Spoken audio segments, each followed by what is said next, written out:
Hey, what's up everybody? Welcome to the Average Joe Dividends YouTube channel. If you've been following this journey, welcome back. If you're new to the channel, please subscribe so that you do not miss future videos. Since I'm providing full transparency into my budget and spending here, the only thing I ask in return is to please like this video. What we're going to first start out with, we'll go over my expenses. We're not going to go exactly line by line, but we'll kind of go to the heavy hitters that are in my budget. And we can see here I have a son going to college, so I help out with his expenses, his living expenses, food, etc. You can see that's a heavy hitter in my budget. Looks like we had a gift here. I gave a Guitar Center gift card to somebody. You see here's some grocery expenses, some entertainment expenses, going out to eat. You can see I have the categories here. I'm going to probably change some of these and maybe combine some of these, like the internet. Let's find that expense real quick. We'll keep going down here. There it is right there. I have it as a separate category. I may put that into utilities. I don't know. Let me know in the comments what you guys think about the categories that I'm using below. And we'll take a look. We'll keep going on here. My housing expense, that is really the elephant in the room at nearly $2,000. That does include my water and trash. Right now I am renting a one-bedroom villa with an attached garage.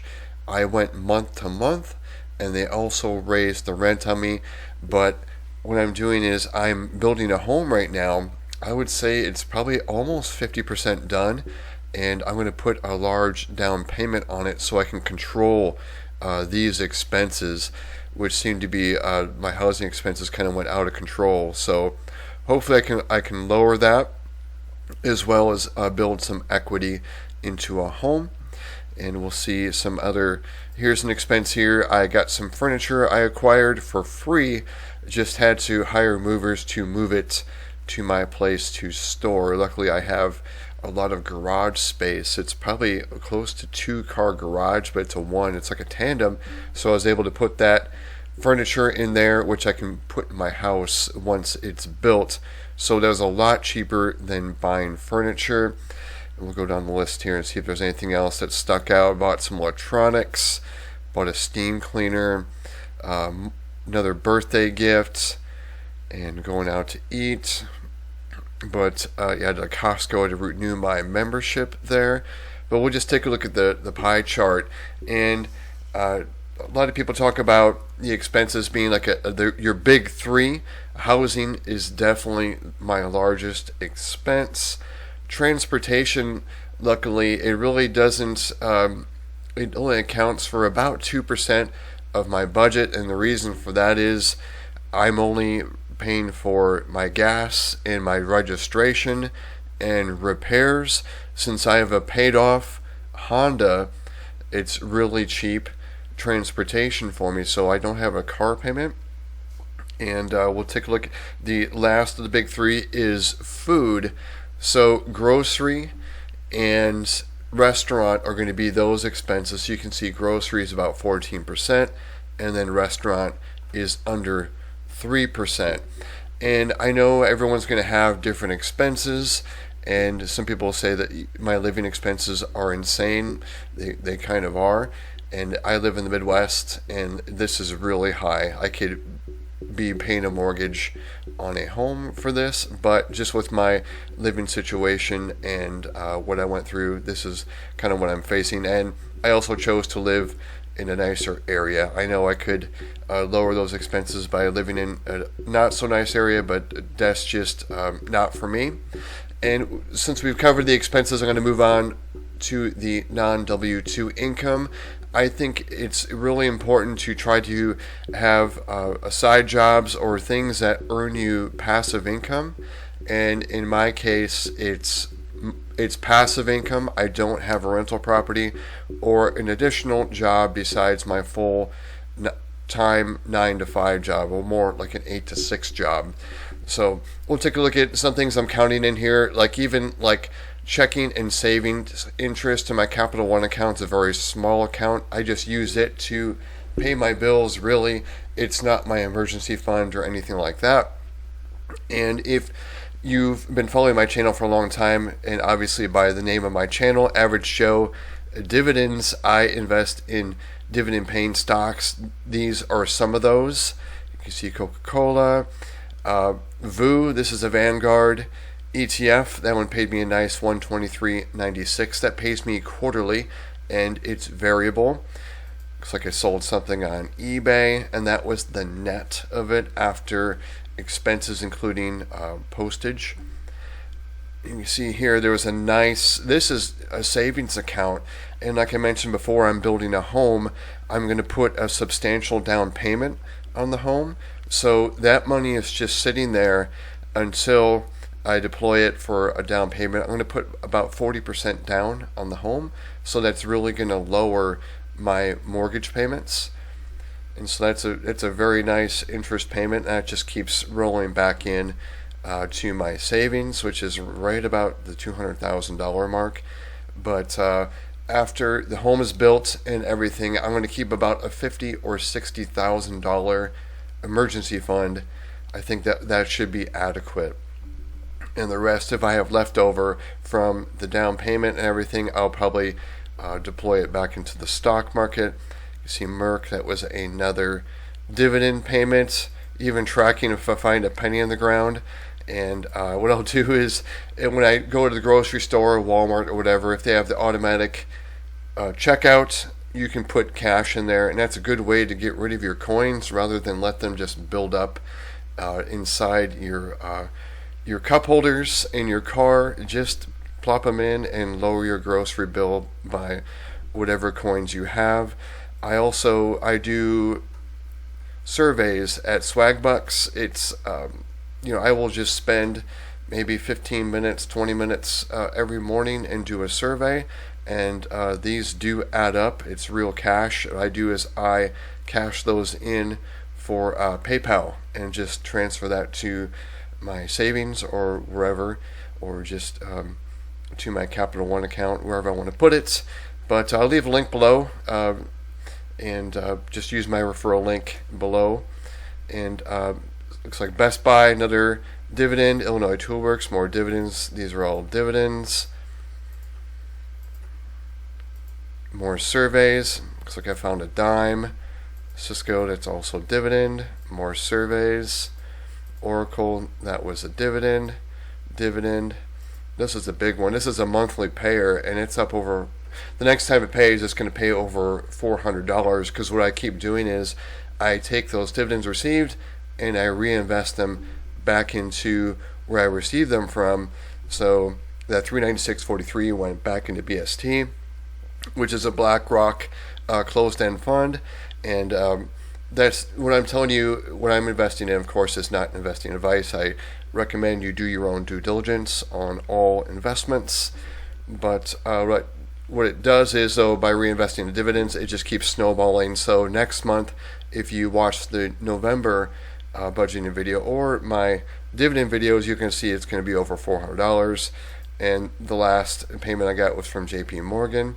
And we'll take a look over here. My non-W2 total, that was $1,460.58. That was all this passive income that I received. Here's my W2 income. This is net of taxes as well as 401k.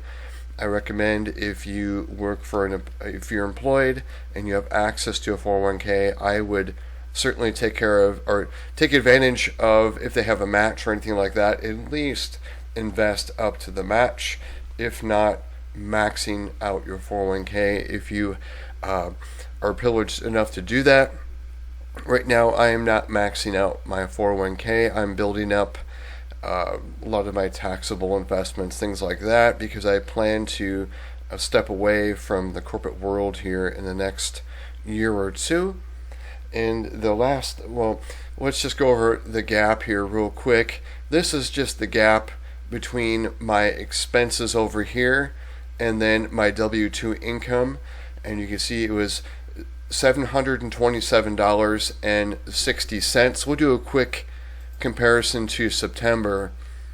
In September, my gap was $545.74, so I did better than the previous month.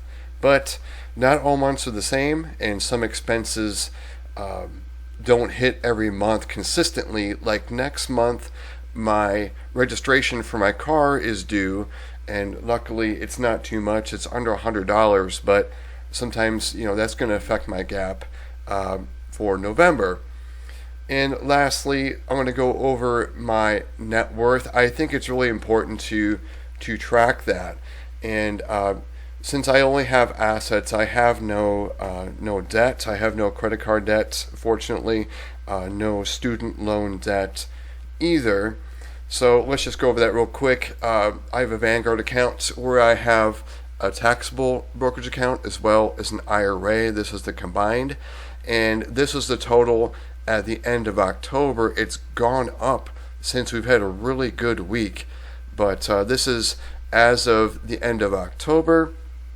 And I also have an M1 IRA as well, and T-Roll, this is my 401k, and then Synchrony, this is the amount right now in my Synchrony account. Again, this is so high in savings because I'm going to put 40% down on the home I'm building. Capital One, this is what I had for my combined checking and savings there. And I also have an M1 taxable account, and I do videos on these. I do a weekly buy video I'll be doing tomorrow, and I do a recap of all of the dividends that I have received for the month. And we will take a look at the total, just over 1.3 million. And the change from September, my net worth actually went down by $34,200. So even though I had a gap and was investing money, I invested into my 401k as well. But the market was tumbling for over October. It was not a great month at all. Actually, really hasn't been a great quarter. We'll go back to July. That's the peak of my net worth, and we'll go back there. And I was at over 1.4 million is what I closed out for. And right now, in the first week of November, I'm up to about 1.35. So it's trending back upwards, and that's because of the interest rates have been holding steady, at least for now. But there's going to be an announcement in December, so who knows? They may announce that they have to increase the rates again, or they may hold them again. So we'll see. We could be climbing back upwards, but we are still we're down about 12 to 15% for the S&P from all-time highs. And those are investments like VTI or SCHD is still about 15% off of its all-time high. And those are ETFs I really like and recommend to invest in, or at least take a look at. Again, I'm not providing financial advice. The purpose of this video is pretty much to kind of show you it's really important to track your spending. I'm not so much of a category guy where I'll establish what I'm going to spend in each category and hold myself to it. It's more what I'll do is I'll track my spending and see where I'm trending and try to hold back a little bit as much as possible. But you can see I have a gap each month, which is a good thing. I would try to track that and make sure that you have a gap for at least most months. I know some months you may have a rare expense, a really large expense that could blow up your budget one month, but the next month I would try to do your best to have that gap and try to grow it, as well as invest that gap. Because if you don't invest that gap, or if you don't have a gap, you're not going to build that net worth. And I think that's really important to do that, to build wealth, because wealth gives you choices. It gives you freedom to what you want to do in life. Because if you don't have choices, you're just going to be forced to work for the rest of your life, and that is not a good fate in my eyes. So that's all I had to show you. It was my expenses, my non-W2 income, my gap as well as my net worth. I know these videos aren't as popular, but I think they're actually the most important videos that I make. I know they're not exciting, but I'm going to keep doing them. So thanks for sticking to the end of this video. I hope that you have a great rest of your weekend, and everyone take care.